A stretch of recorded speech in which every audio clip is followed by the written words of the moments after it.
sahbihi ajma'in, amma ba'd. Yang saya hormati, saya muliakan Habib Alwi Al-Haddad, Gus Ibrahim bin Abdul Rahim, kemudian juga segenap para sesepuh, para kiai, para alim ulama, para hadirin semuanya insyaallah mendapatkan berkah daripada hadirnya majelis yang seperti ini, majelis yang membuat hati Nabi SAW gembira, majelis yang membuat Rasulullah SAW senyum kepada kita selaku umat Rasulullah SAW. Masya Allah, barusan kita dengar mau'izah hasanah yang disampaikan oleh Gus Ibrahim tentang fadilahnya duduknya kita untuk mencari ilmu syariat tentunya, ya kan? Ilmu syariat itu ilmu yang mendekatkan kita kepada Allah, ilmu yang mendekatkan kita kepada Rasulullah SAW, ilmu yang mendekatkan kita kepada surga Allah Subhanahu wa Ta'ala, ilmu yang menjauhkan kita dari api neraka. Kita ini selaku umat Rasulullah SAW, Masya Allah, diberi khususiyah yang luar biasa yang tidak diberikan kepada umat nabi-nabi sebelumnya. Di antaranya duduknya kita ini untuk menuntut ilmu ini pahalanya, kita bayangkan sholat sunnah 2 rakaat sebelum subuh itu Rasulullah pernah mengatakan khairun minad dunya wa ma fiha. Itu kalau pahalanya sama Allah Subhanahu wa Ta'ala dikeruskan ya, berupa dunia itu, ini tidak ada apa-apanya nilai dunia.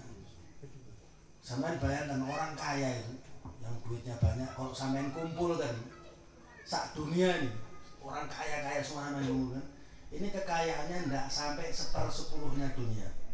Dunia ini kan dunia seisinya ada tambang emas, tambang ini, tambang itu, banyak isinya. Kekayaannya itu luar biasa. Itu 1/10 saja nggak sampai. Jadi masih banyak kekayaan yang belum dikuasai, yang belum dicapai dunia ini. Ini kata Rasulullah, lebih dari dunia seisinya itu lebih. Kalau cuma sholat subuh 2 rakaat, bagaimana? Sholat subuh itu nggak capek. Bagaimana ibadah yang kita bercapek-capek datang duduk nyemak kemudian mendekatkan diri kepada Allah itu, ya Allah, pahalanya sudah nggak bisa diceritakan pahalanya. Nabi Musa alaihissalam, dia pernah suatu ketika menelaah kitab Taurat, dia mengatakan dia menjumpai cerita satu umat yang akan datang nanti. Umat itu luar biasa. Itu dikatakan Nabi Musa mengatakan kepada Allah, ya Rabb, ya Allah, saya dapatkan di dalam kitab Taurat ana hunaka ummatan ta'ti. Nanti ada umat akan datang, umat tersebut idza stagaratil luqmah fi butunihim ghafarta lahum li'annahum yabda'una at-ta'ama bismillahirrahmanirrahim wa yakhtimunahu bilhamdulillahi rabbil alamin. Ya Allah, saya dapatkan di dalam kitab Taurat ada di situ umat yang akan datang nantinya. Dia kalau makan saja, ini umatnya Rasulullah, lihat. Kalau makan itu kan nggak repot ya, senang malah ya. Kalau sholat kan sholat, bangun ini. Kalau hadir majelis masih duduk. Ini makan diawali dengan ucapan basmalah, diakhiri dengan ucapan alhamdulillah. Itu ketika makanan sampai di perut, masuk di perut. Di dalam kitab Taurat itu Nabi Musa mengatakan ghafarta lahum, ketika makanan sampai di perut kamu ampuni dosanya mereka itu. Wah, ini luar biasa, umat ini makan jadi ibadah. Maka jadikan itu umatku ya Allah, kata Nabi Musa, itu jadikan umatku ya Allah. Ya Allah, itu nanti calon umatku ya Allah, saya ingin punya umat seperti itu. Allah mengatakan innahum umat Muhammad ya Musa, itu bukan umatmu, itu umatnya Muhammad. Jadi luar biasa keistimewaan umatnya Rasulullah. Nabi Musa mengatakan, ya Rabb, disebutkan juga di dalam kitab Taurat, anna hunaka ummatan idza hamma bi fi'li sayyi'ah, kalau dia mempunyai unek-unek mau berbuat jelek, dia punya unek-unek mau berbuat jelek, kemudian diurungkan, perbuatan jelek tadi itu tidak sampai dilakukan. Faktornya apa? Faktornya takut sama Allah, bukan faktornya situasinya belum tepat, ya, bukan faktornya wah masih ramai orang, urung saja hari ini, enggak. Tapi faktornya karena takut sama Allah. Takut sama Allah diwurungkan. Mau berbuat jelek diwurungkan karena takut sama Allah. Dianggap ibadah. Diampuni dosanya oleh Allah Subhanahu wa taala. Ya Allah, jadikan itu umatku, kata Nabi Musa. Allah pun menjawab, ya Musa innahum umat Muhammad. Itu umatnya Muhammad, bukan umatmu. Ya Allah, saya melihat di situ umat, kalau mereka mau berbuat baik tetapi nggak jadi, niat berbuat baik tetapi belum kesampaian, gitu. Nggak jadinya bukan diurungkan, tapi belum kesampaian. Berbuat baik niat tapi belum kesampaian, itu diberi oleh Allah Subhanahu wa taala pahala seperti dia sudah berbuat baik tersebut, bahkan bisa lebih dilipat gandakan lagi, karena sudah ada hadits mengatakan niatul mukmin khairun min amali. Belum tentu kalau dikerjakan mungkin ada riya, ada ini, tapi kalau waktu di hati niat itu kan, ya Allah jadikan itu umatku ya Allah. Cuma punya niatan berbuat baik, akhirnya nggak jadi dikerjakan karena belum ada kesempatan berbuat baik, sudah dapat pahala, jadikan umatku ya Allah. Allah pun menjawab, innahum umat Muhammad. Itu umat Muhammad ya Musa, bukan umatmu. Ya Rabb, kata Nabi Musa, ini wajadtu qauman fit Taurah humul akhirun as-sabiquna yaumil qiyamah. Ya Allah, saya dapatkan di situ dalam kitab Taurat ada sosok umat yang keberadaan mereka di akhir zaman, tapi nanti urusan surga, urusan akhirat dia dinomor-satukan. Biasanya yang datang akhir kan antri lama, apalagi paling terakhir.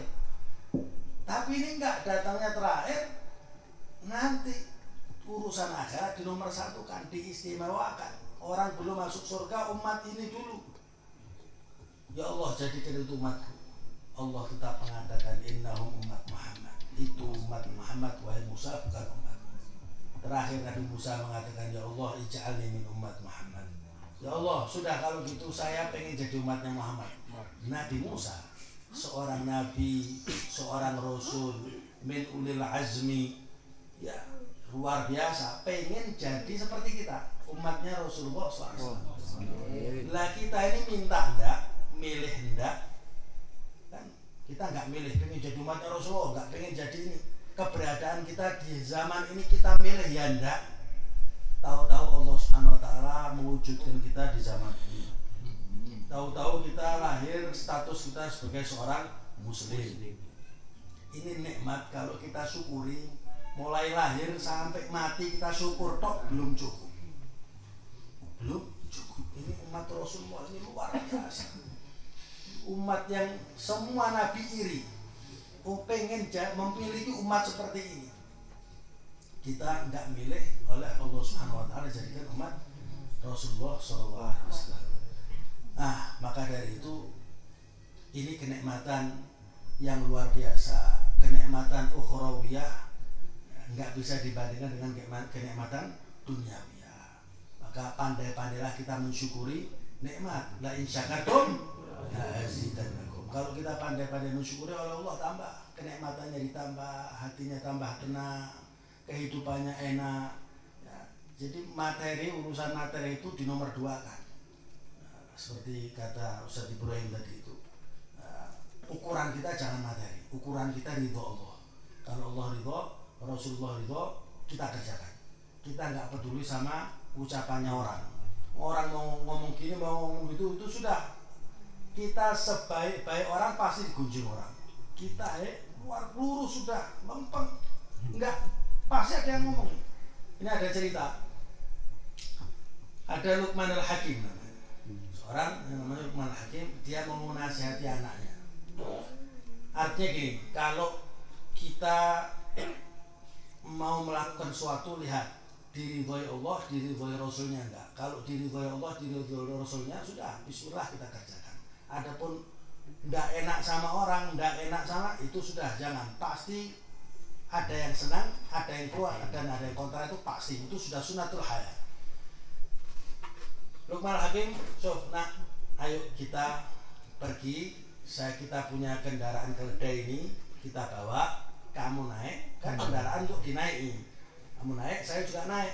Kamu dibonceng abahnya di depan, anaknya dibonceng.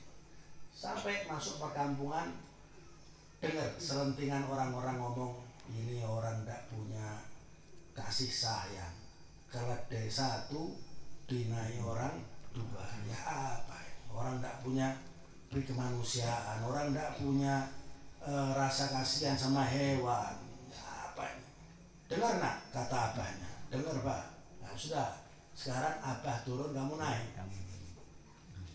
Lewat satu perkampungan, dengar selentingan orang ngomong, ini anak tidak punya aturan. Ya, abahnya disuruh jalan, suruh nuntun, dia enak-enakan naik. Dengar nak, kata abahnya. Dengar pak. Sudah, kamu yang turun, saya yang naik. Abahnya naik, anaknya nuntun. Kemudian ada selentingan, ketika masuk satu perkampungan, ada orang-orang ngomong, ini bapak tidak punya rasa kasih sayang, anaknya disuruh nuntun, dia enak-enak naik. Dengar nak, dengar pak. Sudah, kita dua-dua turun nuntun keledai.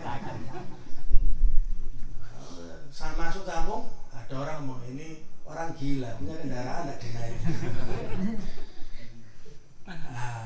Intinya kalau itu sudah diridhoi Allah, kerjakan. Urusan omongan orang jangan dihiraukan. Ini yang bisa saya sampaikan, insya Allah bermanfaat. Kurang lebihnya saya mohon maaf. Wabillahi taufiq wal hidayah. Assalamualaikum warahmatullahi wabarakatuh.